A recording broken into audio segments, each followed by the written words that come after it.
So,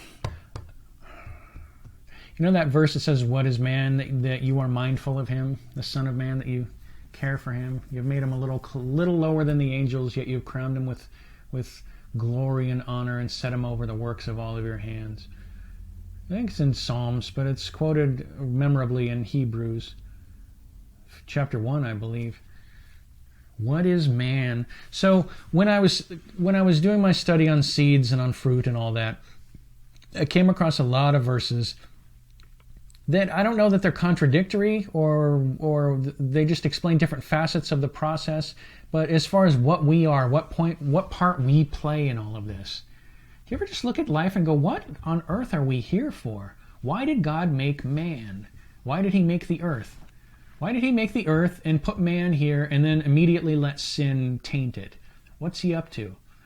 I think he's up to something amazing, actually, but we've covered that in another video.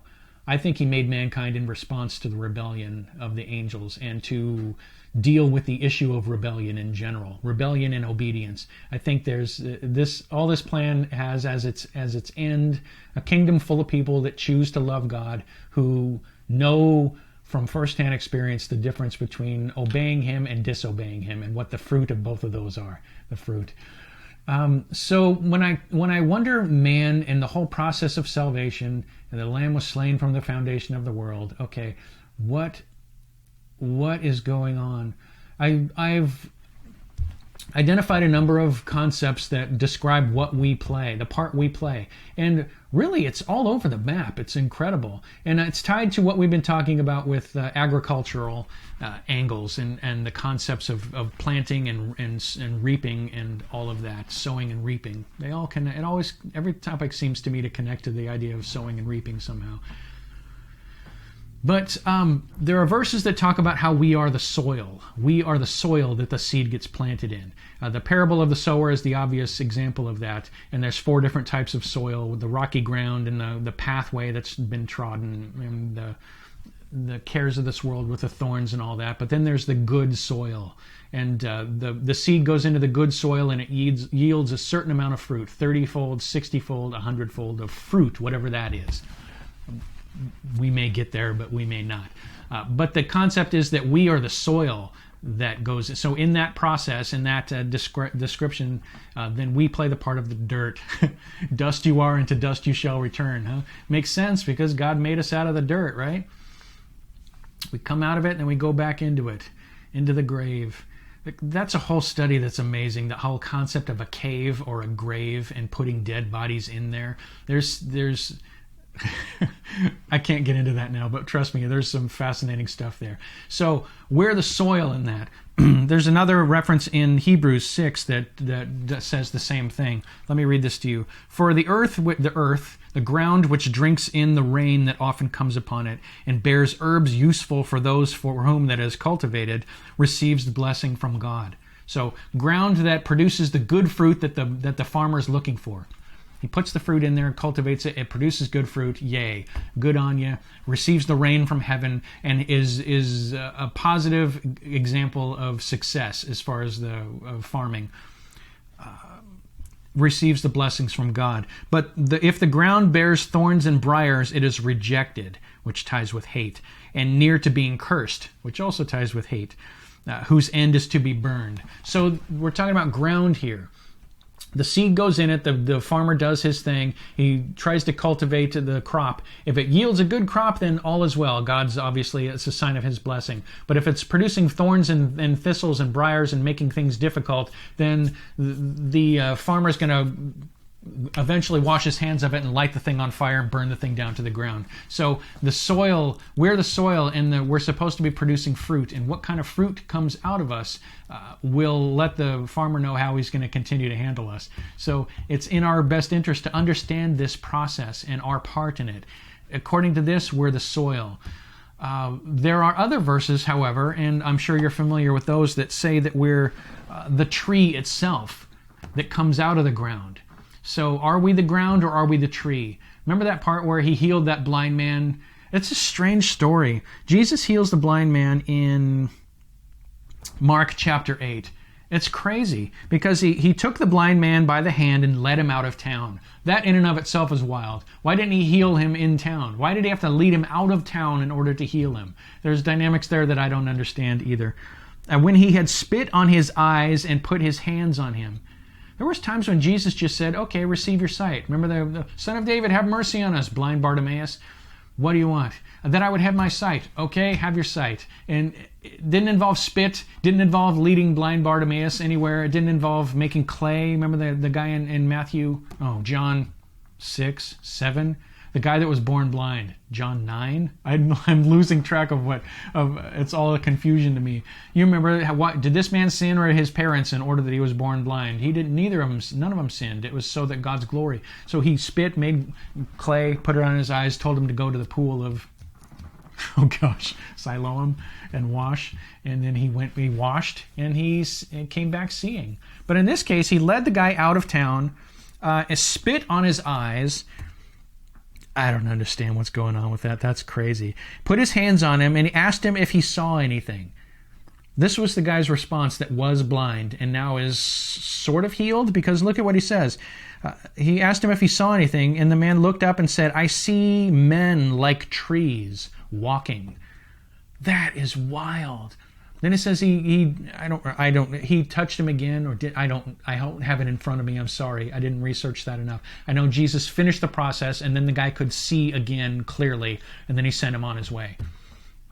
What a strange story. But the fact that the guy said, I see men like trees walking around. So the concept that men are trees. There's so much about trees. Oh my goodness. All right, but look at this. Matthew 12:33. We talked about this in the video about words and about goals. Make the tree good and its fruit good, or else make the tree bad and its fruit bad, for you'll know a tree by its fruit. There's plenty of places in the Gospels that talk about that. You can tell a man by his fruit. And in this context, the fruit was what we speak. So you can tell what kind of tree I am based on what I speak. But there are other places where it talks about your actions, the fruit of righteousness, it calls it. So if you're bearing the fruits of righteousness, people will know what kind of tree you are. So Matthew 3:10, John the Baptist said, even now the axe is laid to the root of the trees. Every tree that does not bear good fruit is cut down and thrown into the fire. Every tree. So he's talking about people. He's telling the people, bear fruits worthy of repentance. Put some thought into the way you're coming across to the people around you, the things you're putting out there into the world. The fruits, what you speak and what you do. Remember, Jesus said, if I didn't come and speak what I spoke to them, they would not have sin. If I didn't come and do the works that I did in front of them, they would not have had sin. The fruit that Jesus was bearing made it clear what kind of fruit, what kind of tree he was. And then people either rejected or received the tree. So there's dynamics there that are really fascinating to me. But this concept that we're the ground and that also we're the tree. You'll know them by their fruits. This is Matthew 7. Do men gather grapes from thorn bushes or figs from thistles? Even so, every good tree bears good fruit, but a bad tree bears bad fruit. A good tree cannot bear bad fruit, nor can a bad tree bear good fruit. Now, this may seem kind of redundant, but it's getting at the heart of what this lesson is, which is you can judge a tree by its fruit. Bad tree or good tree. The bad tree that don't bear fruit, the axe is at the root, and it's going to be chopped down and thrown into the fire. In fact, he continues to say that here. Every tree that does not bear good fruit is cut down and thrown into the fire. Therefore, by their fruits you will know them. And Jude also describes men as trees. They're like clouds without water, carried about by winds, he says in verse 12. Late autumn trees without fruit, twice dead, pulled up by the roots. Ew, there's so much I want to say here, but I'm going to move on. So not only are there verses that talk about us as the soil, but also as the trees, and also as the branches. There's plenty about that. I'm sure you can think of a couple off the top of your head as well. John 15 talks a lot about that. Every branch in me that does not bear fruit, he takes away. And every branch that bears fruit, he prunes it so that it could bear more fruit. So the vine dresser is after fruit. And if there's the vine and then there's the branches that the vine is supporting. That's what Jesus said. I am the vine and you are the branches. He says, I'm the true vine in verse 1, which is interesting. We'll get there when we do the study on John 15. That concept is strange to me. I am the vine, you are the branches. If you abide in me, like a branch abides in the vine, then you'll pull what you need through the vine into yourself in order to produce the fruit that God is looking for. What is that fruit? I used to think that it was make disciples, go into all the world and make disciples of every creature. So that's that reproduction, that reproductive process that we're talking about, with the seed growing into the tree, cultivated, produces fruit, which is then harvested, which then produces more seed. So that's the way the church has evolved over the last couple thousand years, through that process of seeds. And so in a sense, more disciples are fruit, but I don't know that most of the Bible that I've seen in the New Testament anyways is concerned with the fruit that comes from the individual branch, if you will. Meaning the fruit that can be seen by other people, the fruit in your life, the fruit of righteousness, the fruit of righteousness. How does James do it? The fruit of peace is sown, or the fruit of righteousness is sown in peace by those who. All right, I'll put it up on the screen. So we're the branch. If you're a branch that doesn't bear fruit, you're cut off, and you're withered, and you're gathered and thrown into the fire. Everything that doesn't seem to bear fruit involves an end that ends in fire at some level. And we can talk about the lake of fire if you want. I'm still not convinced that people are kept alive forever in order to be tormented in the fire. That's another video. There's something about it that makes it seem, all of these analogies, that if you don't produce fruit, you're thrown into the fire and burned. It doesn't say burned like singed around the edges eternally.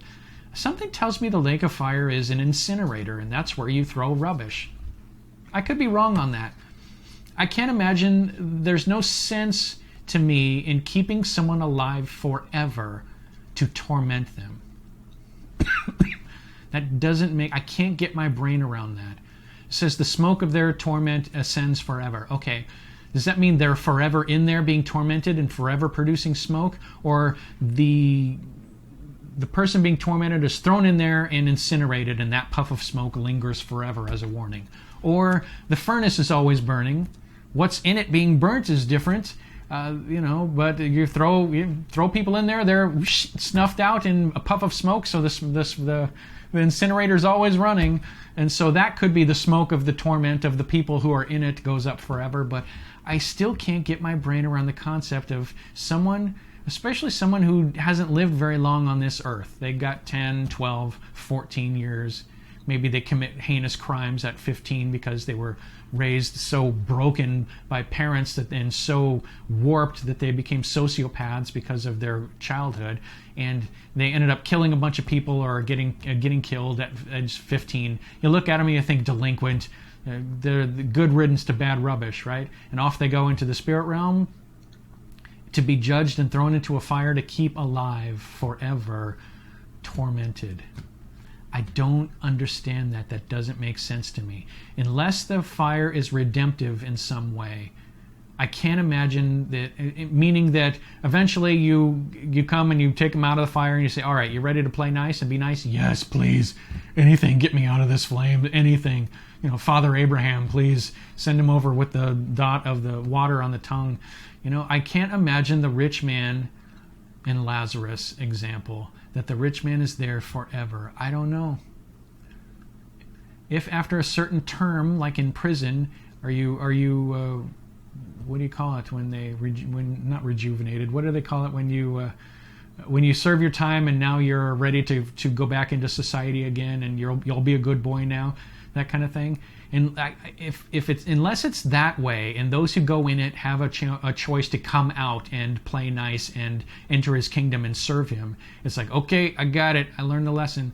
Then it doesn't make sense to me to keep someone alive forever to torment them. All right, that's a little diversion. If you've got thoughts on that, please let me know, because I want to be clear on that. I'm not saying I'm not a universalist saying everyone's going to be saved.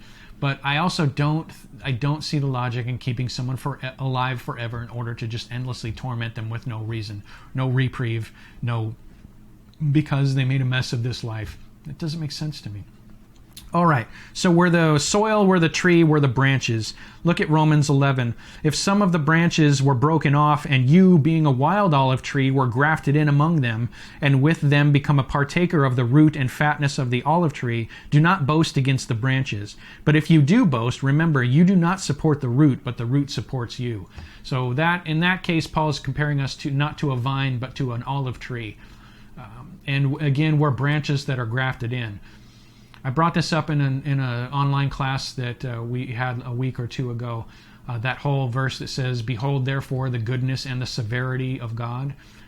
To those that fell, severity, but to you, goodness, if you continue in his goodness. Otherwise, you also will be cut off." And I brought that out and said, can we receive that exactly as it's saying, or do we need to find a way to explain how that doesn't mean exactly what it says? And there was just a bunch of shrugging shoulders, which I don't blame them. That's a hard verse. That's surprising coming from the same guy who everyone holds up as the apostle of grace. Grace, grace, grace. It's not about your works. Well, goodness and severity, man. On those that fell. What does that mean? On you, goodness, if you continue in his goodness, otherwise you also will be cut off. What is that talking about? Individuals, or it's in the context of the idea of Israel and Gentiles being grafted in. So is it just a group explanation, or is that appeal to individuals themselves? If it appeals to you and I as individuals, then there's some hard lessons that we need to learn there. So we're branches also. We're also the wheat. I don't know if that counts as fruit. I guess it would. Matthew 3:12, this is also John the Baptist talking to the crowd. His, meaning Jesus' winnowing fan is in his hand, and he will thoroughly clean out his threshing floor and gather the wheat into the barn, and he will burn up the chaff with unquenchable fire. So there's the fire again, taking care of business and consuming the rubbish. And we're compared to wheat in that. Those who are saved are wheat that is reaped from the earth and taken into his barn. And then we're also the light and the salt. You are the light of the earth, you're salt of the earth. So there's light, meaning you got to have light in order for plants to grow from the sun. And if we're the light of the earth, then we're also the light that plants need in order to grow. So it's like we're the soil, we're the trees, we're the branches, we're the wheat, and we're the light, and we're the salt, if that's useful. I don't know. Don't you salt earth when you don't want it to grow anything? I don't know if salt is a part of fertilizer or not. I didn't get that far in my research. I'll get there. But yeah, you're the salt of the earth. So however that factors into this whole process of agriculture, I'll let you. I'm not even centered. Why didn't you tell me? So, yeah, what are we? What is man that thou art mindful of him? What is our responsibility in all this? It all ties into sowing and reaping. Every topic ties into sowing and reaping at some level. What an interesting thing. To me, if it isn't to you, then you probably have already stopped the video and you haven't watched this. But if it is, then let me know your thoughts and let's get a discussion going in the comments. Why not? Got nothing better to do, right? If you're in quarantine like I am, then hey, let's talk about some of these things. It may unlock some keys. It may be the key that unlocks some doors that we can go in and learn some new things about God. Do you think there's anything new to learn about God? I am the Lord, I change not, lest you sons of Israel be destroyed. How does that go? I'm not getting it right. I am the Lord, I change not, lest you sons of Jacob. Is it sons of Jacob? I don't know. Does he change or does he not? Is he still as jealous? I'm the Lord God, my name is jealous. I want to post those verses right now from Exodus. The Bible Project recently did a video on this passage, and it's interesting. It's worth checking out. But there's so much in those verses there in Exodus that where God tells his name is jealous. We may do a video on that in and of itself because there's a lot there. Is that the same God? Is that our God? Is that God the Father? I am the Lord, I change not. Has he changed since then? If he's still the same God that he was in Exodus, then I think a lot of us need to rethink the way we view him. I think we've got a soft picture of God. God's a consuming fire. Do you think the fire that God is different than the fire in the lake of fire? Or do you think the lake of fire is like a piece of God that's set aside as his wrath in order to consume that which needs to be devoured and destroyed? I don't know. I can't imagine people being kept alive forever just to be tortured. That doesn't make sense. That doesn't fit the crime to me. But maybe I'm wrong. Okay, so what are we? What do you think we are? We're a lot of things here, but we're not fruit. Well, you know what? I did gather a couple more verses on fruit. Romans talks about fruit. What fruit did you have in those things of which you are now ashamed? The end of those things is death. But now, having been set free from sin and having become slaves of God, you have fruit to holiness, and the end everlasting life. So in that context, Paul is talking about fruit as the result of the outward result of your lifestyle choices, your behavior. You used to live a certain way. The fruit of that would lead you to death. But now the fruit of having been set free from sin, see, that having become slaves of God. I won't touch that one. Your fruit is unto holiness. The end of that is eternal life. So the agricultural angle is at work there as well. Romans 7, the next chapter. In fact, it's just a couple verses later. That was the very end of chapter 6. This is toward the very beginning of chapter 7. Therefore, brothers, you also have become dead through the law to the body of Christ. I just butchered that. Therefore, my brethren, you also have become dead to the law through the body of Christ, so that you may now be married to another, to him who was raised from the dead, that we should bear fruit to God. For when we were in the flesh, the sinful passions which were aroused by the law were at work in our members to bear fruit to death. Same concept.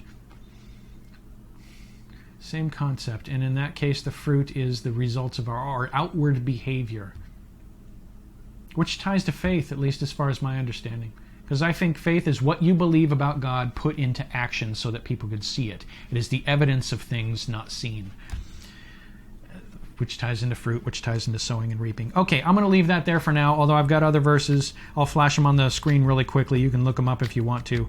Yeah, all right, we'll end that there, and we'll see what happens next. All right, thanks, bye.